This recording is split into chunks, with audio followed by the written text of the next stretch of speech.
Okay, இன்றைக்கி நம்ம சங்கீதம் 56 தியானிப்போம். நான் பயப்படுகிற நாளில் உம்மை நம்புவேன். தாவீது கர்த்தரை நோக்கி பாடின இந்த சங்கீதம். இந்த சங்கீதத்தை அவர் எப்போ பாடுறாரு அப்படின்னு சொல்லி பார்த்தீங்கன்னா, காத்து பட்டணத்தில் அவர் பிடிக்கப்படுறாரு பிலிஸ்தியர்களால். அந்த நேரத்தில் அவருடைய உயிருக்கு ஆபத்து வந்துருமோ அப்படின்னு சொல்லி ஒரு மிகுந்த அச்சத்தில் இருக்கும்போது இந்த சங்கீதத்தை பாடுறாரு. அதில் மிக்தாம் என்னும் ராகத்தில் பாடுறாரு. மிக்தாம் என்னும் சங்கீதம் என்று போட்டிருக்குது. ஸோ அந்த மிக்தாம் அப்படின்னா என்னன்னு சொல்லி படித்து பார்த்தோம்னு சொன்னாக்கா போட்டிருக்குது, the term miktam is thought to be a Hebrew word that means burden or inscription. மிகுந்த உபத்திரவங்களில் பாடக்கூடிய ஒரு சங்கீதமாக இருக்குது. இதே மிக்தாமில் தான் சங்கீதம் 16, 56, 57, 58, 59, 142 இத்தனை சங்கீதங்களும் மிக்தாமில் பாடப்பட்ட சங்கீதங்கள். அதாவது உபத்திரவ நாட்கள், துன்ப வேளைகள் நம்ம வாழ்க்கையில் வரும் பொழுது அதை நம்ம எப்படி ஃபேஸ் பண்ணுறது அப்படிங்கிறது தான் இந்த சங்கீதத்தின் மூலமாக தேவன் நமக்கு கற்றுக் கொடுக்கிறார். இதில் மிகுந்த அச்சத்தோடு இருப்பதாக தாவீது ஆரம்பிக்கிறாரு. சத்துருக்களுடைய ஆபத்து எப்படி தன்னை சூழ்ந்திருக்குங்கிறதெல்லாம் சொல்கிறாரு. ஆனால் தேவன் மீது நான் நம்பிக்கையாக இருக்கிறேன், கர்த்தர் என்னை விடுவிப்பார், என்னை எப்போதும் காத்துக்கொள்வார் என்று சொல்லி மிகுந்த நம்பிக்கையோடு இந்த சங்கீதத்தை அவர் முடிக்கிறார். ஸோ இதை கான்டெக்ஸ்ட் என்னென்னா, இதுதான் கான்டெக்ஸ்ட் இந்த சங்கீதத்துக்கு. இதை நம்ம வாழ்க்கையில் இதை எப்படி நம்ம அபியாசப்படுத்தலாம் அப்படிங்கிறத பார்த்துட்டு இறுதியாக இந்த சங்கீதத்தின் அடிப்படையில் அமைந்த ஒரு பாடல் ஒன்று கீழே கொடுத்துருக்குறேன். அருமையான சகோதரர் ஆஸ்பான் சாம் அவங்களும் குடும்பத்தாரோடும் சேர்ந்து பாடின பாடல் யூடியூப்பில் இருக்குது. அந்த பாடலை பாடி இன்றைக்கி நம்ம ஜெபத்தோடு முடிப்போம். வாசிக்கலாம். 56, 1-4. தேவனே எனக்கு இரங்கும், மனுஷன் என்னை விழுங்க பார்க்கிறான், நாள்தோறும் போர் செய்து என்னை ஒடுக்குகிறான், என் சத்துருக்கள் நாள்தோறும் என்னை விழுங்க பார்க்கிறார்கள். உன்னதமானவரே, எனக்கு விரோதமாய் அகங்கரித்து போர் செய்கிறவர்கள் அநேகர். நான் பயப்படுகிற நாளிலே உம்மை நம்புவேன். அதாவது என்னை சுற்றி மனிதர்கள் தான் என்னை விழுங்க பார்க்கிறாங்க, ராட்சதர்கள் அல்ல. என்னை சுற்றி இருக்கிற மனிதர்கள் இதை செய்கிறாங்க, எனக்கு எதிராக யுத்தம் பண்ணுறாங்க, என்னை ஒடுக்கும்படி பார்க்குறாங்க. என் சத்துருக்கள் பெருகி இருக்கிறாங்க, அவங்க என்னை விழுங்கும்படி பார்க்குறாங்க. அது மட்டும் இல்லை, எனக்கு விரோதமாக எழும்புறவங்க நிறைய பேர் இருக்கிறாங்க அப்படின்னு சொல்லும்போது நான் பயம் எனக்கு உண்டாகுது. அப்படி பயப்படுகிற நாளிலே நான் உம்மை நம்புவேன் என்று சொல்கிறார். தேவனை முன்னிட்டு அவருடைய வார்த்தையையே புகழுவேன். தேவனை நம்பி இருக்கிறேன், நான் பயப்படேன். மாம்சமானவன் எனக்கு என்ன செய்வான்? ஸோ சொல்கிறாரு க்ளீனாக, நான் மனுஷங்களை பார்க்குறேன், அவங்க இதெல்லாம் செய்கிறாங்க, ஆனால் இவங்க எனக்கு என்ன செய்துவிட முடியும்? நான் தேவனையே நம்பி இருக்கிறேன். நித்தமும் என் வார்த்தைகளை புரட்டுகிறார்கள், எனக்கு தீங்கு செய்வதே அவர்கள் முழு எண்ணமுமாய் இருக்கிறது. அவர்கள் ஏகமாய் கூடி பதிவிருக்கிறார்கள். என் பிராணனை வாங்க விரும்பி என் காலடிகளை தொடர்ந்து வருகிறார்கள். அவர்கள் தங்கள் அக்கிரமத்தால் தப்புவார்களோ? தேவனே, கோபம் கொண்டு ஜனங்களை கீழே தள்ளும் அப்படின்னு சொல்கிறாரு. சரி, இப்போ இது ஒரு சின்ன சங்கீதம், இதோடு இந்த வார்த்தை முடிவடையுது. இதை தியானிக்கும்போது எனக்கு தோன்றக்கூடிய ஒரு காரியம் என்னென்னா, உபத்திரவங்கள் கட்டுகள் வருது. இது ஒவ்வொருத்தருக்கும் ஒவ்வொரு இடத்துல. இப்போ தாவீது ராஜாவா அபிஷேகம் பண்ணப்பட்டவர். அவர் தன்னுடைய பதவியை ஏற்றுக்கொள்வதற்கு முன்பாக முந்தி இருந்த ராஜா சவுலால் பல பாடுகளுக்கு உட்படுறாரு. சவுல் அவரை துரத்தி கொண்டே இருக்கிறாரு. அவருக்கு பயந்து ஓடும்போது இவர் எனிமியுடைய ட்ராப்பில் போய் விழுந்துடுறாரு. இந்த சம்பவம் 1 சாமுவேல் புஸ்தகத்தில் இருக்குது. தாவீது காத்து பட்டணத்துக்கு ஏன் போனார் அப்படின்னு சொல்லி பார்த்தீங்கன்னா, சவுலுக்கு பயந்து தான் போகிறாரு. போகிற இடத்துல பிலிஸ்தியர்கள்ட்ட போய் சிக்கி கொள்ளுகிறார். அங்கே அவர் தன்னுடைய பிராணத்துக்கு ஆபத்து வந்துவிடும் என்கிற சூழ்நிலையில் தான் இந்த பாடலை பாடுறாரு. ஸோ இப்படிப்பட்ட ஒரு நெருக்கம் தாவீது வாழ்க்கையில் வருது. இப்போ இதே மாதிரி நம்மளும் இதே மாதிரி நெருக்கத்துக்குள்ளே போவோம். இந்த மாதிரி இல்லாட்டாலும் ஒரு பிராண சேதம் வரக்கூடிய அளவுலேயும் சில சமயங்களில் நெருக்கங்கள் வருது. ஆனால் இயல்பாக டே டு டே லைஃப்பில் நம்ம ஃபேஸ் பண்ணுற ப்ராப்ளம்ஸு ஒர்க் பிளேசஸில் இருக்கலாம், நான் கடந்த வாரத்தில் வந்து 2 சகோதரிகளோடு பேசிகிட்டு இருந்தேன். அவங்க என்கிட்ட சொன்னது என்னென்னா, ஒர்க் பிளேஸ் டிஃபிகல்ட்டிஸ் தான். ஒரு சகோதரி சொன்னாங்க, இந்த மாதிரி நான் ஒர்க் பண்ணுற இடத்துல வந்து எனக்கு மேலே இருக்கிறவங்க வந்து என்னைய வந்து டார்கெட் பண்ணுறாங்க. என்னை எப்போ பார்த்தாலும் ரொம்ப ஒரு மைக்ரோ மேனேஜ்மெண்ட் பண்ணுறாங்க. நான் பண்ணுற எது செஞ்சாலும் சரியில்லைன்னு சொல்லி என்னை கிரிட்டிசைஸ் பண்ணி என்னை டார்கெட் பண்ணுறதாகவே பார்க்குறேன். எனக்கு நிம்மதி இல்லை. எனக்கு அப்படி சொல்கிறாங்க. அவங்களுக்கு வந்து நிறைய ஹெல்த் இஷ்யூஸ் ஒரு பக்கம் மிகவும் பாதிக்கப்பட்டிருக்கிறாங்க. அப்போது நான் ஒன்று கவனித்தேன். அவங்களுக்கு வரக்கூடிய அப்ரெஷன்ஸ் வந்து அவங்கள எடிஃபை பண்ணலை. ஆனால் அவங்கள ரொம்பவும் துன்பத்துக்குள்ளே தள்ளுதே தவிர அவங்கள வந்து என்கரேஜ் பண்ணி பண்ணுறதில்ல. ஸோ ஒரு நல்ல வேலைத்தலங்களில் உண்மையாகவே நல்லபடியாக வேலையை வாங்கக்கூடிய மேலதிகாரிகள் எப்படிப்பட்டவங்களாக இருப்பாங்க, என்கரேஜ் பண்ணி தான் வேலை வாங்குவாங்களே தவிர கிரிட்டிசைஸ் பண்ணி டவுன் பண்ணி பாலிடிக்ஸ் பண்ணி பண்ணாங்கன்னா என்ன ஆகிடும், morality will be impacted. People cannot work.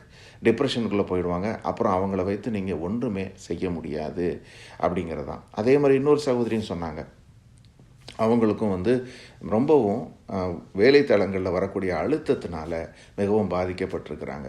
அது என்ன அழுத்தம்னு சொல்லி பார்த்தீங்கன்னா, இயல்பாக அவங்க செய்ய வேண்டிய வேலைக்கு மேலாக அவங்க ஒர்க் பிளேஸில் வந்து அநீதியாக அவங்களுக்கு ஒர்க்கை அசைன் பண்ணி எக்ஸ்ட்ராவாக பண்ணி கொடுக்கும்படி சொல்கிறாங்க. அப்படி பண்ணும்போது பண்ணுகிற இடத்துலையும் நிந்தை, வேலையை செஞ்சு கொடுத்தா அங்கேயும் வந்து நிந்திக்கக்கூடிய ஒரு காரியம். ஸோ இந்த மாதிரி வென் வி கோ த்ரூ அப்ரெஷன்ஸ், அந்த மாதிரி நேரத்தில் என்ன நடக்குது அப்படின்றத முதல்ல வந்து நம்ம பார்ப்போம். இப்போ பார்க்குறோம், சத்துரு உடைய கை மறைஞ்சிருக்குங்கிறத தாவீது கண்டுபிடிச்சிட்டாரு. எனக்கு எதிராக வந்து சத்துரு வந்து இந்த மாதிரி பண்ணுறான் அப்படின்னு சொல்லி சொல்கிறாரு. அதே மாதிரி நம்ம ரியல் லைஃப்லேயும் பார்த்திங்கன்னா, சாதாரண மனிதர்கள் இவர்களுக்கு மத்தியில் நம்ம உபத்திரவ பாடுகளுக்கு போகும்போது அந்த மனிதர்களுக்கு பின்னாடி மறைந்திருக்கிற சத்துருவினுடைய கரம், the devil, the enemy of mankind, அவன் என்ன பண்ணுறான், ஒவ்வொரு மனிதனும் தன்னுடைய இயல்பிலிருந்து மாறி கர்த்தருக்கு விரோதமாய் பாவம் பண்ணும்படி என்ன செய்கிறான், ஒரு தூண்டுதலாக அவன் இருக்கிறான். எப்படி ரைச்சியஸ்னஸை ஆவியானவர் செய்ய வைக்கிறாரோ அதே மாதிரி அநீதியான காரியங்களை செய்யும்படி அவன் என்ன செய்கிறான், மனிதர்களை தூண்டி விடுகிறான். ஸோ அநீதியாக நடந்து கொள்ளக்கூடிய அதிகாரிகள் யாராக இருந்தாலும் சரி, அல்லது இது ஒர்க் பண்ணுற பிளேஸ் தான் இருக்கணுங்கிறது இல்லை. ரியல் லைஃப்பில் நீங்கள் யாராக வேணால் எடுத்துக்கொள்ளுங்கள். உங்கள் லைஃப்பில் வந்து உங்களுக்கு எதிராக நிற்கக்கூடிய ஒரு கோலியாத், அவனுக்கு பின்னாடி யாருடைய கை மறைஞ்சிருக்கு, சத்ருவினுடைய கை மறைஞ்சிருக்கு. சரி, சத்ரு ஏன் இதை செய்கிறான்னு சொல்லி பார்த்தோம்னா, கர்த்தருடைய கற்பனை சொல்லுது, நீங்கள் ஒருவர் மற்றவரில் அன்பாயிருங்கள், நீங்கள் தீமைக்கு தீமை செய்யாமல் தீமைக்கு நன்மை செய்யுங்கள்னு சொல்கிறாரு. அப்போது நம்ம அதை செய்ய மாட்டோம். நம்ம வந்து என்ன செய்து விடுவோம், சபித்து விடுவோம். நமக்கு பிரச்சனைகள் வரும்போது நம்முடைய எதிராளிகளை நம்ம சபிப்போம், அவர்களோடு நம்ம யுத்தத்துக்கு போவோம். அப்போ என்ன உண்டாகும், அவன் 2 பக்கமும் கோல் அச்சீவ் பண்ணிடுவான். ஒன்று, அநீதியாக நடந்து கொள்கிறாங்க இல்லையா, அவங்கள சத்துரு பயன்படுத்துகிறான். அதே நேரத்தில் நம்மளையும் நீதியை விட்டு விலக்கி அநீதி செய்ய வைத்து நமக்கும் தண்டனை வாங்கி கொடுக்கறது தான் சத்ருவினுடைய நோக்கம். சரி, ஒருவேளை நான் ரொம்ப ஒரு சாதுவான ஒரு மனுஷன், நான் வந்து யாருடைய சண்டைக்கு போக மாட்டேன், யாரையும் பற்றி இது பண்ண மாட்டேன்னு சொன்னால், அந்த சூழ்நிலையிலையும் கூட ஆபத்து வருது. என்ன, நமக்கு இந்த மாதிரி நமக்கு ப்ராப்ளம் இருக்குதுன்னு தெரிஞ்சிச்சினாலே நமக்கு அந்த ப்ராப்ளம் பண்ணுற பர்சனை பற்றி ஒரு விதமான ஒரு மனக்கசப்பு உண்டாகுது. இருதயத்தில் அதை பற்றி யோசித்து எனக்கு எதிராக அப்படி பண்ணுறாங்களே, நான் வந்து ஒருத்தருக்கும் எதுவும் பண்ணலை, என்னை ஏன் இப்படி கஷ்டப்படுத்துகிறாங்கன்னு சொல்லி நம்ம மனதார நினைத்து துக்கப்படுறோம் பாருங்கள். அந்த துக்கத்தை வைத்து நம்முடைய சரீரத்தில் நோய்களை கொண்டு வந்துடுறான். ஸோ சத்ரு இந்த 2ஐயும் பண்ணிகிட்டு இருக்கான். ஆனால் தாவீது இதை எப்படி மேற்கொண்டார், இந்த மாதிரி கர்த்தரிடத்தில் அதை அறிக்கை செய்கிறாரு. தன்னுடைய துன்பத்தை தேவனிடத்தில் சொல்லுகிறாரு. சொல்லிட்டு, நான் கர்த்தரை நம்பி இருக்கிறேன், மனுஷன் எனக்கு எதிராக என்ன செய்ய முடியும் என்று சொல்லி தன்னுடைய விசுவாசத்தை அறிக்கை செய்கிறாரு. அப்படி அறிக்கை செய்வதன் மூலமாக இப்படிப்பட்ட உபத்திரவத்திலிருந்து அவர் மீண்டு வந்து விடுகிறாரு. நம்மளும் அதைத்தான் செய்யணும். என்னென்னா, it is not okay for me to blame my situation or blame my enemies. அவங்கள போய் அவன் வீணாக போயிட்டோம் இது பண்ணி அப்படி அல்ல. we are not going to use a verbal conflict nor any kind of a physical conflict. But என்ன செய்ய போகிறோம், மன்னிக்க போகிறோம். ஏன்னா செய்கிறது அவங்க, ஆனால் அறியாமல் செய்கிறாங்க. அவங்களுக்கு பின்னாடி இருக்கிற சத்ருவுக்கு எதிராக தான் நான் யுத்தம் பண்ணணுமே தவிர அவங்களோடு அல்ல. அப்போது நீங்களும் நானும் மாம்சத்தில் இருக்கிறோம், ஆனால் மாம்சத்தில் போர் செய்கிறவர்கள் அல்ல. நம்முடைய போர் ஆயுதங்கள் அரண்களை நிர்மூலமாக்குகிறதற்கு தேவ பலம் உள்ளதாக இருக்குது. அதை தருகிறவர் ஆவியானவரே. ஆனாலும் when it comes to reality, when we are oppressed, naturally we are worried and burdened. அப்போ அதை ஃபேஸ் பண்ணுறதுக்கு தான் God has given us this weapon of righteousness. சங்கீதம் பாடுதல் என்பது நம்முடைய மனதிலிருந்து நம்முடைய துன்பங்களை வெளியில் கொண்டு வருது, நம்மளை ஆறுதல் படுத்துகிறது, கர்த்தரை நம்பும்படி செய்கிறது. இதைத்தான் புரிந்து கொள்கிறேன். ஸோ இது ஒரு வியூ. இன்னொரு பக்கம், சரி இது ஏன் எனக்கு வரணும்? தேவன் அற்புதமானவராக இருக்கிறாரு, அவர் தன்னை நம்பி இருக்கிறவர்களுக்கு நன்மையை செய்கிறாரு. கர்த்தர் நம்ம கூட இருக்கும்போது நமக்கு எதுக்கு இந்த மாதிரி தீமை வரணும்? சத்ரு இந்த மாதிரி பண்ணுறதுக்கு ஏன் கர்த்தர் அனுமதிக்கிறாரு அப்படின்னு சொல்லி பார்த்தீங்கன்னா, there is one thing we can understand that வேதத்தில் இருந்து நம்ம பார்க்குறோம். தாவீது இந்த மாதிரி துன்பங்களுக்கு உள்ளெல்லாம் போகும்போது there was a making of God. கர்த்தர் இந்த உபத்திரவ பாதையில் அவரை வணைந்து கொள்ளுகிறார். ஒரு பாட்டர்ஸ் ஹேண்ட் மாதிரி God is molding him for a greater task that is coming ahead. ஏன்னா சவுல் ராஜாவை அபிஷேகம் பண்ணப்பட்ட உடனேயே கர்த்தருடைய கற்பனையை ரொம்ப சீக்கிரம் மீறிவிட்டார். கர்த்தர் அவருக்கு தன்னுடைய ஆவியை அளித்தார், அவரை மேன்மைப்படுத்தினார், எல்லாம் கொடுத்தாரு. ஆனால் ஒரே நொடியில் அதை விட்டு விலகி விட்டார். ஆனால் தாவீது கர்த்தருடைய இருதயத்துக்கு ஏற்றவராக இருந்தார். அப்படி இருந்தாலும் கூட கர்த்தர் அவரை மிகுந்த உபத்திரவ பாதை வெளியே நடத்தி அவரை அந்த பகுதிக்கென்று தகுதிப்படுத்துகிறார். இதை ஸ்பிரிச்சுவலாக நம்ம பார்க்கறதா இருந்தால் God was bringing him up in the spiritual ranking. நம்ம ஒவ்வொருத்தருக்குமே மாம்ச சுபாவம் நிறைய இருக்குது. அதனால தான் பார்த்திங்கன்னா very easily we are broken. Brittle நேச்சரில் நம்ம இருப்போம். யாராவது லேசாக ஒரு அஃபென்சிவாக ஒரு வேர்டு சொல்லிட்டாங்கன்னா நம்ம தாங்க மாட்டோம். அந்த அஃபென்சிவ் வேர்ட்ஸ் நம்மளை காயப்படுத்திடுது. அந்த காயத்தின் நிமித்தம் நம்ம சத்ரு நம்மளை ரொம்ப எளிமையாக வலையில் விழுத்திடுறான். ஆனால் நம்ம அப்படிப்பட்டவங்களாக இருப்பது அல்ல. நம்ம we are to roar like a lion. That's what God's plan is. அது எப்படி கிடைக்கும்? கர்த்தரிடத்துலேருந்து தான் வரும். அதுக்கு தான் உபத்திரவ பாதையில் கர்த்தர் நம்மளை நடத்தி கொண்டு போகிறாரு. இதே மாதிரி தான் நம்ம யோசேப்பின் வாழ்க்கையிலையும் பார்க்குறோம். யோசேப்பும் அவர் எளிமையாக அவர் ஃபாரோவாக ஆயிரலை, ஃபாரோவுடைய அளவுக்கு அவர் உயர்த்தப்படலை. அவர் அந்த இடத்துக்கு வர்றதுக்கு முன்னாடி he was tested in all possible ways. அவரை குழியில் தள்ளினாங்க, அடிமையாக விற்கப்பட்டார், நிர்வாணமாக இருந்தார். அது மட்டுமல்ல, போத்திபார் வீட்டில் சோதனைக்குள்ளானார், ஜெயிலில் போடப்பட்டார். இதில் எந்த இடத்துலையுமே அவர் விசுவாசத்தை மறுதளிக்கவே இல்லை. He was faithful to God even to the point of the most tribulation that came in his life. அதே மாதிரி நீங்களும் நானும் விசுவாசத்தை மறுதளிக்காமல், ஒரு உபத்திரவ பாதையில் போகும்போது மற்றவங்களை சபிக்காமல், சூழ்நிலையை சபிக்காமல், வாழ்க்கையை வெறுக்காமல், எல்லாவற்றையும் நம்ம கர்த்தரிடத்தில் சொல்லி செபித்து நடக்கும்போது நம்மளிடத்துலையும் தேவன் எதிர்பார்க்கிற அந்த நீடித்த சாந்தமும் பொறுமையும் விடுகிறது. These are the weapons of righteousness that the enemy cannot stand. மற்ற விஷயங்களை பூரா நம்ம நினைக்கிற மாதிரி ஆர்கியூமெண்ட்ஸோ காம்பேட்ஸ் நத்திங் வில் வின். பட் என்ன சொல்கிறாரு? பலத்தினாலும் அல்ல, பராக்கிரமத்தினாலும் அல்ல, என் ஆவியினாலே செய்து முடிப்பேன். அப்போ தேவ ஆவியினால் செய்து முடிக்க வேண்டும் என்று சொன்னால் the weapon of righteousness is required. அதுக்கு தான் இந்த உபத்திரவ பாதையில் போகிறோம் என்பதை நம்ம அறிந்து கொள்கிறோம். சரி, I just wanted to want to share these thoughts. அதுக்கப்புறம் இந்த ஒரு பாடல் அருமையாக இந்த சகோதரர் ஆஸ்பான் பாடியிருக்கிறாரு. இந்த சங்கீதத்தை அடிப்படையாக வைத்து பாடப்பட்ட ஒரு பாடல். இதை நம்ம பாடி இன்னைக்கு நம்ம நிறைவு செய்து ப்ரேயர் பண்ணுவோம். நான் பயப்படும் நாட்களில் உம்மை நம்பிடுவேன், என் அச்சத்தின் நேரத்தில் உம்மை சார்ந்து கொள்வேன். நான் பயப்படும் நாட்களில் உம்மை நம்பிடுவேன், என் அச்சத்தின் நேரத்தில் உம்மை சார்ந்து கொள்வேன். என் அலைச்சல்களை அறிந்தவரே, என் கண்ணீரையும் காண்பவரே, என் அலைச்சல்களை அறிந்தவரே, என் கண்ணீரையும் காண்பவரே, என் கண்ணீரனைத்தையும் துருத்தியில் வைத்தவரே, என் கண்ணீரை எல்லாம் கணக்கில் வைத்தவரே. Thank you, God. Thank you, Father. Thank you, Jesus. Thank you, Father God. Andavare, we are coming in your mighty presence, Father God.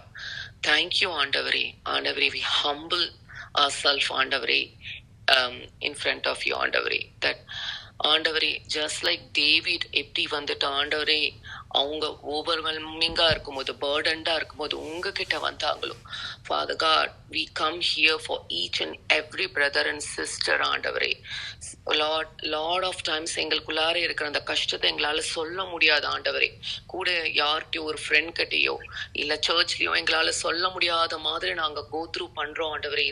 இதுக்கு பின்னாடி இருக்கிற அந்த சத்ரு ஆண்டவரே எங்களால் எதிர்கொள்ள முடியாத அந்த மாதிரி ஒரு ஓவர்வெல்ம்டு சிச்சுவேஷன்ல இருப்போம் ஆண்டவரே. ஆண்டவரே, we cry out to you for each and every brother and sister that you are our refuge, you are our protector, you are our strength. ஆண்டவரே, எவ்வளவோ எத்தனையோ துன்பங்கள் மனுஷங்க மூலியமா வரலாம், அதுக்கு பின்னாடி இருக்கிறது சத்ரு தான் ஆண்டவரே. No weapon formed against us shall ever prosper in the name of Lord Jesus Christ, I declare. ஆண்டவரே, when we are afraid, ஆண்டவரே, always உங்க Holy Spirit எங்களுக்கு ரிமைண்ட் பண்ணுது that you are always with us, ஆண்டவரே. You are always with us, ஆண்டவரே. ஆண்டவரே, எங்களுக்கு நிறைய டைம் நாங்கள் வந்துட்டு லோன்லியாக ஃபீல் பண்ணுவோம். இந்த எதுவுமே பண்ண முடியலையே, நம்ம தனிமையாக இருக்கிறோமே, அபேண்டண்டாக இருக்கோமே. அப்படி இருக்கும்போது ஆண்டவரே எங்களுக்கு ஞாபகப்படுத்த ஆண்டவரே, that you see, you have a plan for us and you hold our future, ஆண்டவரே. And you are there always to lift our soul and spirit and align us towards the purpose you are having for each one of us.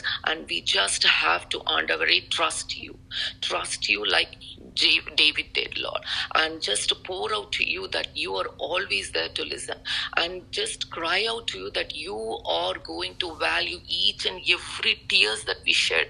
You preserve it in the bottle and you answer and you make a way for the tears, ஆண்டவரே. Yes, Lord Jesus, you are the mother God, you are a father God, you are everything to us. You are our deliverer, yes. You are our redeemer, you are our protector, and we seek you in every situation we are facing, Lord. Nothing can touch us, Lord Jesus, because நீங்க சொல்லிருக்கீங்க, உன்னை தொடுபவன் என் கண்மணியை தொடுற மாதிரின்ட்டு. Lord, you love us, Lord. You are our portion, you are our deliverer, Lord. We praise you, we exalt you. இவ்வளவு தூரம் நாங்க வந்திருக்கோம், இவ்வளவு தூரம் நாங்க உயிரோடு இருக்கிறோம்னா ஆண்டவரே, அது நாங்க இல்ல ஆண்டவரே. எங்க கூட இருக்கிற அந்த மக்களும் மனுஷங்களோ இல்ல பணமோ எதுவுமே கிடையாது ஆண்டவரே. It's all because of you, Lord, that you are holding us in your righteous hand, ஆண்டவரே. Thank you, Father. Thank you, Jesus. Thank you for this life. Thank you for every day that you're calling us to praise you, worship you, to meditate your words, and you are filling us with wisdom, Lord. You're filling us with your manna, Lord. You're feeding us your manna, Lord. Thank you, Lord. Thank you, Lord. Thank you, Lord. Thank you so much, ஆண்டவரே. We can overcome because you are always with us, Lord. Thank you, Lord. Thank you for your mercy. Thank you for your protection. Thank you for your love, Father God. Yes, Father. We praise you as we step into this new month, Lord. We ask your blessing and favor over our life. Yeah, Lord. Yes, Lord. Go before us, Lord. Go before us, Lord. Make our crooked path straight, Lord. Fill our days with peace. Let your presence be our comfort, Lord. நாங்க மனுஷங்க கிட்ட இருக்கிறத விட உங்களுடைய கம்ஃபர்ட்டை தான் எதிர்பார்க்கிறோம். We depend completely on you in every situation, Lord. When there is uncertainty, கடவுளே, எங்களுக்கு வந்துட்டு கிளாரிட்டி கொடுங்க. நாங்க ஸ்ட்ரகிள் பண்ணும்போது ஆண்டவரே உங்களுடைய ஸ்ட்ரென்த் எங்களுக்கு கொடுங்க ஆண்டவரே. ஆண்டவரே, எங்களுக்கு கஷ்டம் வரும்போது ஆண்டவரே உங்களுடைய ஜாயினால, நீங்க தைரியத்தினால அப்பா நீங்க கம்ஃபர்ட் கொடுங்க, நீங்க ஃபில் பண்ணுங்க ஆண்டவரே. Andavare, I pray that your favor will surround each one of us like a shield. Just like Psalm 5:12 சொல்றபடி, I pray that your favor will surround us like a shield. Open the doors, Andavare, that no one can shut, and close all the doors, Andavare. All the portals, evil altars that are not meant for us, Lord, not meant for our children and family members, Lord. Let your wisdom guide us, Lord. Thank you, thank you, thank you, thank you, Andavare. Let your grace cover us, cover our weakness, Lord, and you are there for us, Lord, to teach us in our weakness. Thank you, Lord. We provide, we depend everything for you, Lord. You provide our needs, Lord. Let us walk with you, Lord, in your presence, Lord. In Jesus' name, we surrender this month into your hands, and in Jesus' name we trust you. In Jesus' name we pray all this. Amen. Amen.